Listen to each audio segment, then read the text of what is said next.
Sarıgulov Dastan Islamovich, Kırgız Respublikasının eks-mamleketlik katçısı, mamleketlik kızmattın birinci derecedagi mamleketlik kengeşçisi, Kırgız Respublikasının Jogorku Kengeşinin eks-deputatı, Kırgız Respublikasında emgek singirgen kuruluşçusu, professor, 12 kiteptin jana 17 el aralık ilimi emgeklerden avtoru.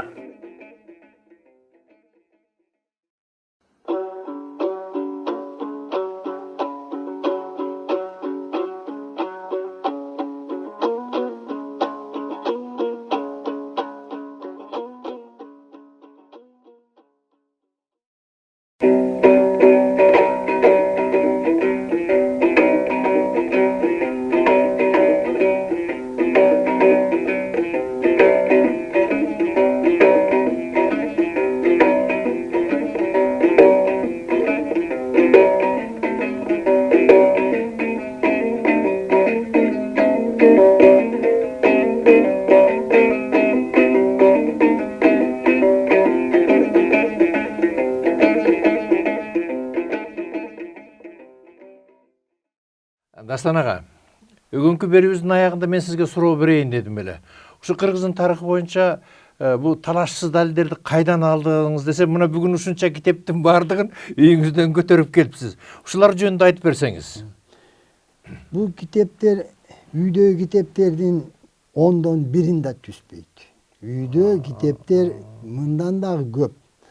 Мен айрымдарын гана алып келдим. Эгерде Кыргыздын байыркы тарыхына сөз кылсак, анда биз Шумер элинин тарыхынан башташыбыз керек. Шуну далилдердин бар ушул китептерде. Мына китепти алсак, даректүү. Мета-история, адамзаттын мета-история деген китеби. Бул китепте 5000 жылдан наркы тарыхты чагылдырган китеп. Албетте бул илимий китеп. Берде эмне деп айтылат? Мына бердеги ошо Шумер элинин маданиятынан башталат да. Мына минтип жазылып атпайбы? Шумерский мраем было царство Аратта дейт. Шумер элинин бейиши Аратта деп аталчу деп жазып атат бул жерде. Анан ошонун мазмунун айтып атат. Аратта состоит из двух слов. Ар, дух, ата, отец. Демек, Шумер элинин бейиши аталарыбыздын арбагы жаткан жер деп мына түшүндүрүп атпайбы? Мына ар деген дух деп атат, бул кыргыздын сөзү да. Ата деген кыргыздын сөзүбү? Ошон үчүн Шумер эли өзүнүн бейиш болгон жерин эстегенде бул Аратта деген жер деп, анан Аратта деген жердин мазмунун көрсөтүп атат бу жерде. Дагы мен ушу китептен айтып берейин. Эмне деп атат? Мына ушундай көлөмдүү китептин аягында корутундууга жакындап минтип айтып атпайбы?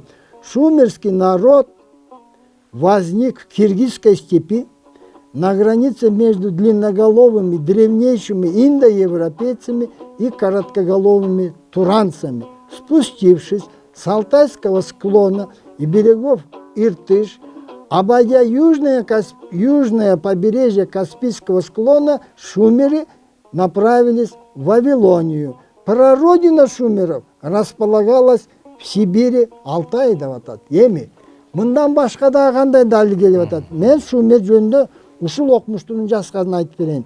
В Великом Шумере все люди говорили на одном языке, жили в мире друг с другом, не было страха, зависти, ни один человек не соперничал с другим за власть и богатство, никто не нападал на соседа и не проливал его крови. Билбейм кандай мамлекет болгон дейт. А эми илим эмне дейт? Шумер маданиятында биринчи жолу 360 градус круг, биринчи жолу 60 секунд 1 мүнөттө, 60 мүнөт 1 саатта баары шумерлерге таандык. Эми мына бул мета-история, сенсационное открытие ученых, поиск прародины человечества продолжается деп атат. Эми муну сөз кылсак 5-6 саат убакыт керек. Мен жөн эле мындай учкай айтып коеюн. Анан кийин мына китеп Язык письма Алжас Сулайманов 98-жылы жазган бул китепти.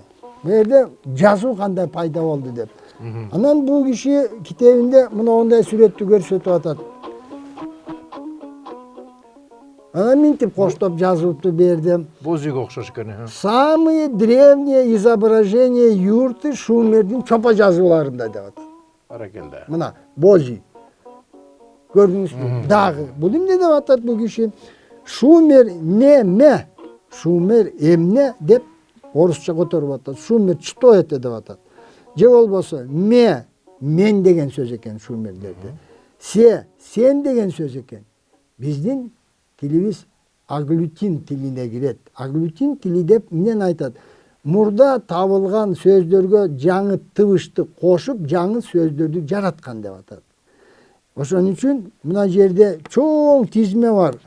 Шумерлердин сөзү, бу жерде бул киши жазып эле жатат. Бул кыргыздын сөзү менен удаа деп атат да. Казак деп жазбайт, кыргыз деп жазып атат. Себеби ал убакта казак деген ойго да келбеген да. Мисалы оор деген сөз. Аларда дагы бизде да оор экен көрдүңүзбү? Жанагы алтынды аурум дейт латынча.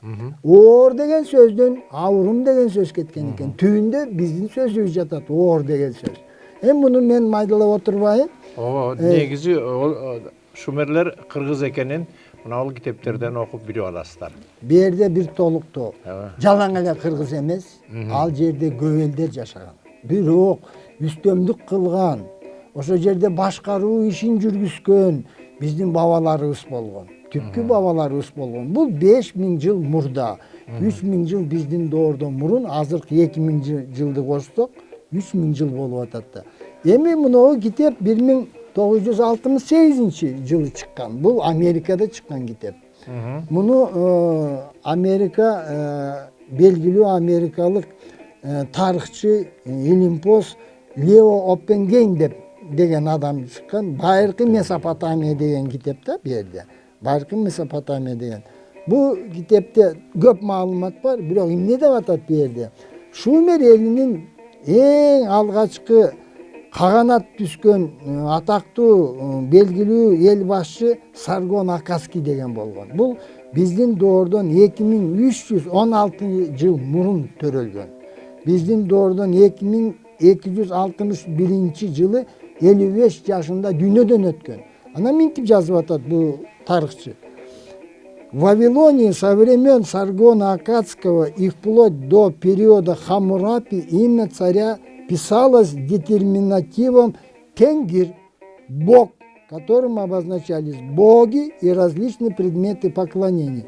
4300 жыл мурун падышасын атын жазып туруп Теңир деген сөздү сөзсүз колдонуп удаа жазчу экен.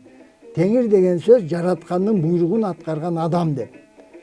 Теңир деген сөз кыргызга бир тиешеси барбы жокпу? Бар да. Бар, Мына бу жерде Теңир дептир, Хаммурапи Теңир, Саргон Теңир деп.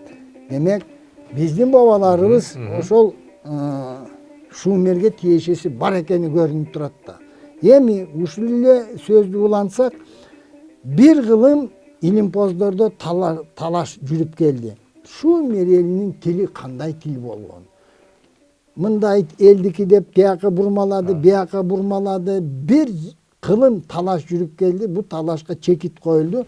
Муногу 2 том көлөмдүү китептер менен. Бу Нью-Йорктон чыккан. Нью-Йорктон чыккан Генезис тюрка и тюркского языка на основе клинописи. Нью-Йорк. Бул чыкты 2017 жылы чыкты. Мына 2 том. Биринчи тому, мына биринчи тому ошол бир кылымдагы талаш тартыштын тарыхы жазылган. Кандай окмуштуулар, кандай божомол кылды, анын жыйынтыгы эмне болду, чекит кандай коюлду деп. Эми кимдин тили деген суроого ушул 2 томдо жооп табылды. Бу Шумер эли чопо жазуулары ал чирибейт, бир гана сууга эсилип калат. А болбосо өттөнбөйт да алар. Ошон үчүн бир сүйлөмдү табыштыптыр булар. Бир ары 16 ок барабар деп окуп атат да бу жерде. Ал убакта акча жок. Ал убакта алмашкан доор болгон. Мен сага бир бал челек берем, бир ары берем, сен мага 16 ок бересиң деген. Ошондо Ошо жазылып калды чопо жазууда. Bir arı 16 ok barabar. Эми анда бул кимдин тили? Шумердин тили. Эгерде биз муну түшүнүп отурсак азыр. Ушундай эле жазылган. Ошондой жазылган. Bir arı 16 ok barabar деп турат да. Эми бул муну мен жазган жокмун. Муну Шумер эли 4,5 миң жыл мурда жазылып чопо жазууларга калтырган. Анан эми бул кыргызга тиешеси барбы жокпу деген суроо өзү эле жооп чыгып атпайбы? Эми бул Шумерге бул Шумерлерге тиешелүү. Мындан бери жакка жылып отурсак, биз муногу 1951 жылы Түштүк Сибирдин байыркы тарыхы деген СССР Илимдер Академиясы чыгарган. Бул толук илимий китеп. 1951 жылы чыккан китеп. Киселев деген академик жазган. Ушул жерде муну чаптап койгонун баары кыргыздарга тиешелүү да. Бул киши цензурага карабай көп жерлерде жазган. Бул кыргыздардын мүрзөсү, бул кыргыздардын маданияты, бул Дөбө мүрзө кыргыздарга таандык, алардын жазуусу болгон деп эң байыркы жазууну биздин доордон 1200 жыл мурда мына жерде сүрөтүн берип атат. Айта бериңиз. Демек, бул илимий эмгек бүгүн дагы жокко чыгарылган жок. Тескерисинче, бүгүн дагы мындан өткөн эмгек жок. Түштүк Сибирдин тарыхына тиешелүү мындан баалуу, мындан жаңы илимий эмгек жок. Бул китеп албетте жанагы Жашыруун фондунан мен алганмын. Бул колго берилчү эмес. Бул калың эл буга жете алган эмес. Бирок эми илимпоз жазгандан кийин тарых илимине керектүү эмгек деп бааланат. Бу жерде бул кишинин дагы бир кызык жазган айтып атат. Тоогар маданияты, Кара сук маданиятында курал жарак, буюм тайым мүзөлөрдө табылган. Баарында жазуу бар деп атат да. Демек, бул эл түгөл сабаттуу болгон деп жыйынтык кылып атат да. Бул кызык жыйынтык. Бул киши жазып атат: Афанасий Дөбө маданияты, Андрон, Кара сук, Тоогар, Таштык баары 4,5 миң жылды камтыйт. Бирок эл теңдикте жашаган деп атат. Себеби мүзөдө сөөктөр айырмаланбайт да, бай кедей деп муну айта албайсың дейт. Демек 4,5 миң жыл теңдик сакталган бул коомдо деп айтып атат бул киши. Бул эми абдан табылгыс эмгек.